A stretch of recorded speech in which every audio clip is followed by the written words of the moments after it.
এটা কিন্তু ট্রান্সফরমার মেরামতের একটা রুম, এটা ওয়ার্কশপ। ট্রান্সফরমার সব এখান থেকে মেরামত করা হয়। আমি কিন্তু সেই ওয়ার্কশপে চলে আসছি আজকে।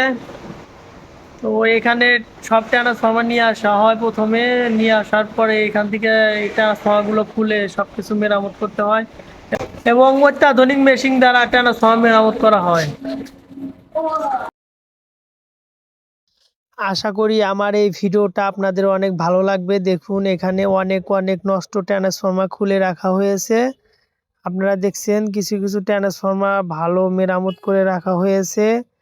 সো দেখুন, আর এইখানে দেখুন এই যে শর্ট সার্কিটের মাধ্যমে এখানে ওয়েল্ডিং করা হচ্ছে, দুই প্রান্তকে এক করে দেওয়া হচ্ছে এটার মাধ্যমে। আর এই যে এটা দেখুন এখানে কিন্তু এই যে তামার তার সুন্দরভাবে পেঁচিয়ে পেঁচিয়ে এক ধরনের কয়েল তৈরি করা হচ্ছে। প্রত্যেকটা কয়েলের মাঝে মাঝে এরকম ইনসুলেশন পেপার দেওয়া হয় যাতে করে কয়েলগুলো সেপারেট সেপারেট থাকে। সো এগুলা ইনসুলেশন পেপার, এই পেপারগুলোর কাজ হচ্ছে একটা কয়েলের উপরে আর একটা কয়েল যখন পেঁচানো হয় সেই কয়েল আর একটা কয়েলের সাথে সম্পৃক্ত থাকে না, যার কারণে বিদ্যুৎ সহজেই অল্টারনেট হয় যেহেতু AC current. So AC current alternate করার জন্য এরকম সেপারেট পেপার ব্যবহার করতে হয়। সো এখানে কিন্তু সেটাই করা হচ্ছে। এগুলো সম্পূর্ণ তামার তার দিয়ে কাজ করতে হয়।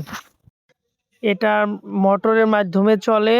এটার কাউন্ট করার জন্য এখানে কাঁটা আছে, কত পাক ঘুরলো এটা কিন্তু একটা কাঁটার মাধ্যমে ওঠে।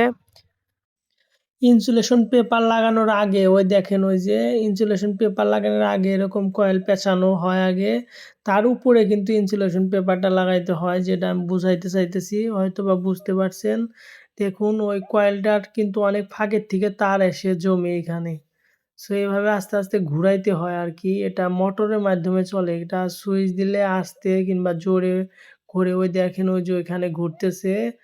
তো এভাবে কিন্তু ঘোরে আর কি, ওই ড্রামটা ঘোরে, ঘোরার কারণেই কিন্তু আস্তে আস্তে তারটা ওইখানে জমে আর কি। সো এইভাবেই কিন্তু একটি ট্রান্সফরমার কয়েল মেরামত করতে হয় কিংবা নতুন করে কয়েল তৈরি করতে হয়। সো আমরা এরপরে দেখব সেকেন্ডারি এবং প্রাইমারি কানেকশন কিভাবে করতে হয়, একটি ট্রান্সফরমার কিভাবে ভিতরে ট্রান্সফরমার কয়েলটি ইনস্টল করতে হয়। সো এই যে এখানে দেখুন কয়েকটা কয়েল কিন্তু তৈরি করে রাখা হয়েছে। এই যে এটা কিন্তু 5 কেভিএ ট্রান্সফরমার একটি কয়েল তৈরি করে রাখা হয়েছে, যেটা 10 কেভিএ।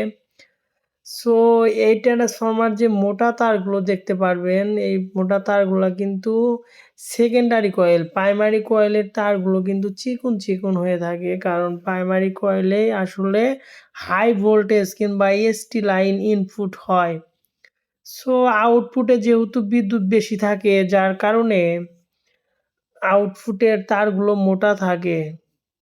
এভাবেই একটি ট্রান্সফরমারকে অনেক সুন্দরভাবে তৈরি করতে হয় এবং ট্রান্সফরমার পাকগুলো দেখুন কত সুন্দরভাবে পেঁচানো হয়েছে, একটার পর একটা পেঁচানো হয়ে সারিবদ্ধ করা হয়েছে। এদিকে দেখুন ট্রান্সফরমার লিড তার বা এসটিএলটি, যেগুলা ট্রান্সফরমার বাহিরে বুশিংগুলা থাকে সেইগুলা লাইন কিন্তু এগুলার থেকে বের করা হচ্ছে। এই যে এখানে কিন্তু শর্ট সার্কিটের মাধ্যমে ওয়েল্ডিং বা ঝালাই করা হচ্ছে, দুই কয়েলের প্রান্তকে এক করে দেওয়া হচ্ছে, কারণ এগুলো সংযোগ লুজ থাকলে চলবে না, ঠিকমতো কাজ করবে না। যার কারণে ঝালাইয়ের মাধ্যমে যদি এইগুলার সংযোগ অ্যাডজাস্ট করে দেওয়া হয় তো এটা সবচেয়ে ভালো হয়। সো এগুলা শর্ট সার্কিটের মাধ্যমে শর্ট করে দেওয়া হচ্ছে এবং ST LT X1 X2 H1 H2 line কিন্তু এগুলা লিড তার বলে। এই লিড তারগুলো এই ট্রান্সফরমার কয়েল থেকেই বের হয়। সো এগুলা তার কিন্তু বের করা হচ্ছে। এই ওয়ার্কশপে ট্রান্সফরমার মেরামতের জন্য 15 থেকে 16 জন প্রায় সব সময় কাজ করে থাকেন। তাদের শুধু ট্রান্সফরমার মেরামত করতে হয়। ট্রান্সফরমার কাজগুলো শেষ হলে এই ট্রান্সফরমারগুলো সরাসরি গ্রাহক প্রান্ত চলে যাবে। সো দেখুন এগুলা কাজ খুব সেনসিটিভ কাজ, এগুলা কাজ করার জন্য দক্ষ লোক প্রয়োজন। এই যে এগুলা কিন্তু ট্রান্সফরমার বুশিং। সো এখানে অনেক ট্রান্সফরমার মেরামতের অনেক কিছু খুলে রাখা হয়েছে। আবার কিছু নতুন মালামালও আছে এখানে, এগুলা ট্রান্সফরমার বুশিং। আর এই যেটা দেখতে পাচ্ছেন এটা হলো মেগার। এই মেগারের মাধ্যমে ট্রান্সফরমার মান নির্ণয় করতে হয়, কয়েলের মান, ভোল্টেজ, এম্পিয়ার, ওয়াট, এগুলার সব পাওয়ার কিন্তু এখান থেকে চলে আসে।